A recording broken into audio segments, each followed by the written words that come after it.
Selamat malam Pak G. Guru Daru.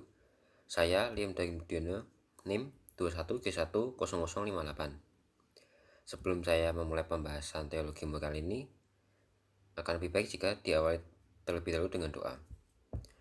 Dan Bapa dan Putra dan Kudus, amin. Ya Tuhan, terima kasih atas berkat-Mu yang sudah Kau berikan padaku dari pagi hingga malam hari ini. Ya Tuhan, berkatilah aku dan bimbinglah aku dalam mencoba untuk membahas teologi moral ini. Semoga apa yang sudah aku dapat dalam pembahasan ini dapat berguna untuk kehidupanku dan juga untuk masa depanku. Terima kasih ya Tuhan, amin.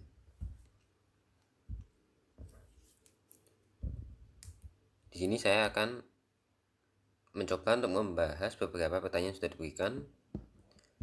Di antaranya adalah satu, bagaimana manusia menggunakan agama untuk memperbaiki kehidupan spiritualnya, baik dalam cara doa, cara pergi ke tempat ibadah, menjalani kehidupan sosial, dan sebagainya. Menurut saya, manusia menggunakan agama sebagai suatu kepercayaan atas kehidupannya untuk dijadikannya pedoman dalam bertutur kata dan berperilaku di kehidupan pribadinya maupun kehidupan sosialnya. Tujuan agama sebenarnya juga salah satunya adalah menuntun kehidupan spiritual manusia menjadi lebih baik. Kehidupan spiritual dapat diartikan secara keagamaan, yaitu kehidupan yang diartikan sebagai adanya hubungan komunikasi kita antara manusia dengan Tuhan, Sang Pencipta. Cara kita dalam memperbaiki maupun menjaga kehidupan spiritual kita dapat dengan mengikuti cara doa yang baik dan benar, mengikuti setiap jadwal ibadah maupun acara keagamaan di lingkungan maupun di gereja, menjaga keagamaan sosial kita baik dengan umat beragama yang ada di lingkungan kita maupun dengan umat beragama lainnya. Juga dapat dengan selalu mengatur diri untuk dapat terus melakukan hal-hal kebaikan yang diajarkan oleh Tuhan dan menjauhi apa yang menjadi larangan-larangannya.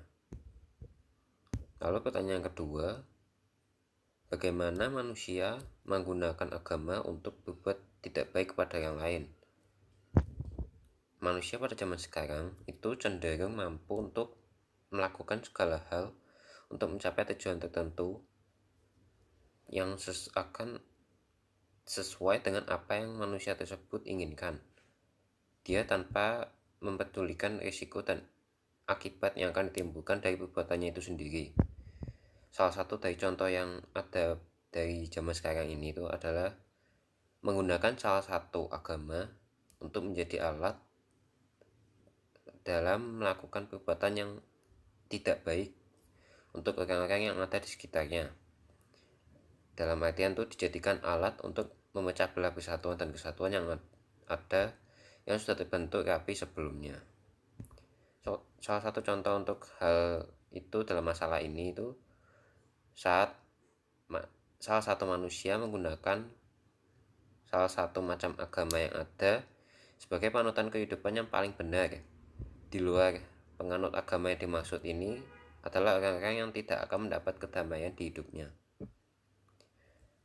Jelas saja hal ini tidak diajarkan dalam ajaran agama manapun itu, karena dalam agama manapun akan mengajarkan hal-hal kedamaian baik dalam antar umat beragama itu sendiri maupun antar umat beragama. Yang seringkali masalah tersebut juga disertai dengan hal-hal yang mengancam persatuan. Contohnya tuh ada dari demonstrasi, rusuh antar penganut agama yang berbeda, dan lain-lain. Lalu pertanyaan yang ketiga, apakah agama itu bisa membuat orang yang tidak baik menjadi lebih baik? Pada dasarnya, adanya ajaran agama itu memang menuntun manusia untuk terus berbuat kebaikan dan menghindari kejahatan.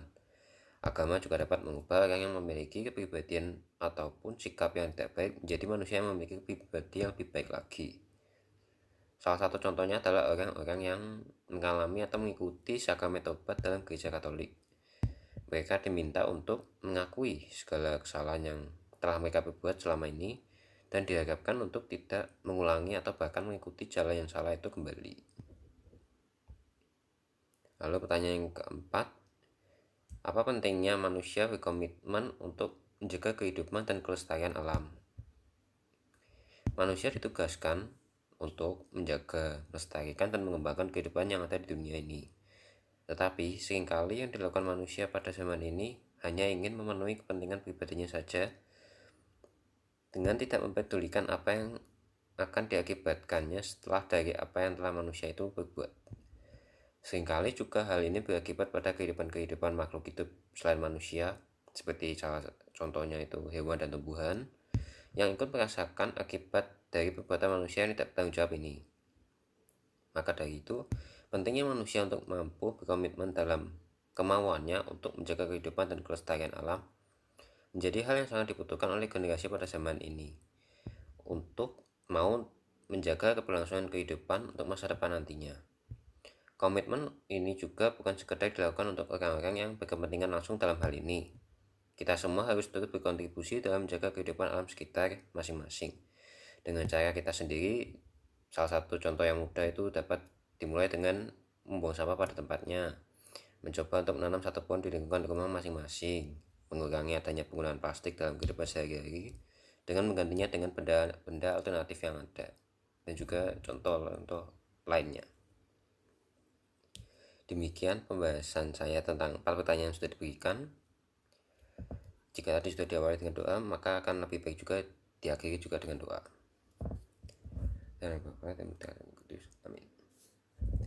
Ya Tuhan, terima kasih atas berkat-Mu, atas berkat bimbingan-Mu dalam awal pembahasan hingga akhir saat ini. Semoga apa yang sudah aku bahas dalam pembahasan ini dapat berguna untuk kehidupanku dan juga kehidupan orang yang di sekitarku. Terima kasih Tuhan. Amin.